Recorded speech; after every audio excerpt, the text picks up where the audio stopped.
Okay, so here we have the caddy.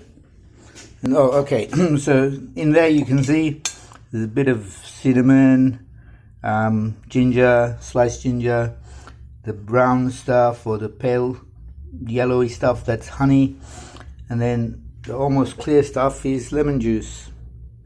Okay, freshly squeezed lemon. There we go. And here we have some green tea from Afghanistan. Okay, so I'll put a spoonful of this in here, maybe 2 spoons full, and that will keep that going. So here's something you might find familiar. I don't know.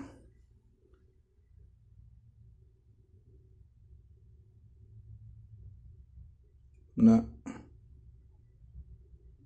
Nope. Okay. There you go, product of Azerbaijan. I love it. It's lovely. Okay, so kettle's boiled. I'll just boil it again quickly. I'll let it go for a bit more. Okay, so it's boiled. I don't know if I needed it that hot. But okay, so here we go. Whoa, it's to the top. Okay, and I'll pour some more water for later.